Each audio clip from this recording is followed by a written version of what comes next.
Okay, for future reference, this is the speedometer and gauge cluster from the 52 Mercury.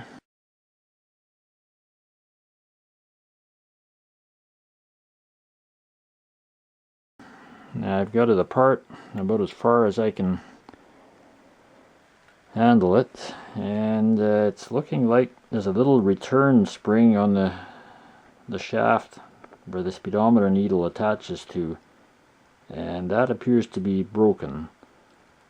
So I'm thinking it's beyond my capability to repair. At this point, I can't even get the internal parts to turn. So I don't know if soaking in some type of penetrating oil is going to help or not, but I may give that a try. This whole this little drum deal here is quite loose. Whether it's supposed to be like that or not, I don't know.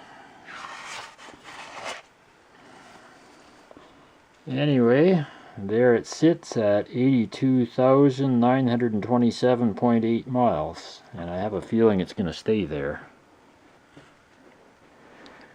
If nothing else, it's a chance to clean up the internal parts of the instrument panel. So that's where we stand for now.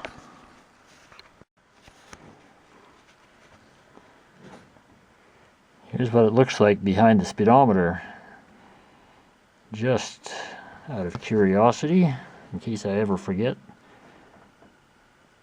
Obviously, it needs a little cleaning up. A little bit of dirt in there, not too terrible. And that's pretty much it for now. That's a King Sealy gauge cluster. As far as I can tell, every gauge, including the speedometer, has the name King Sealy on it. I see there's bulbs in place for the signal light indicators down here, even though the car is not equipped with signal lights.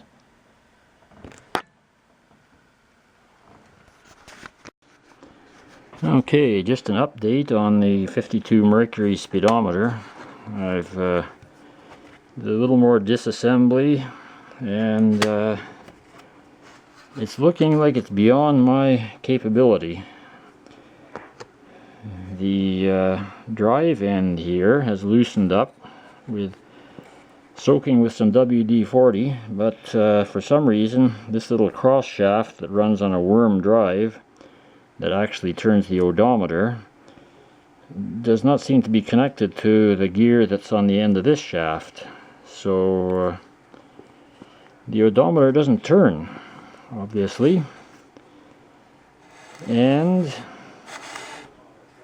if we can see in here, I'll have to turn it over. There is a little copper or brass tab that sticks out there that is supposed to, at least I think, it's supposed to be attached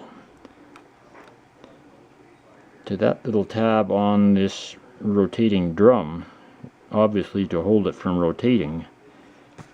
The internal part rotates and the drum is supposed to be stationary, but it's been broken at some time in the past. Now that could be repaired with JB Weld, I guess, but beyond that, the return spring for the speedometer needle, right down there, has been broken off from its anchor point and is really twisted and coiled around the speedometer needle shaft. So basically it needs a new spring. So even if I was to hook up the cable and the needle was to turn, it would go up to the top end and it wouldn't return to zero. So really, I think it's beyond my capability to repair. So I think for the time being, I'm going to clean it up, reassemble, and go on without a speedometer.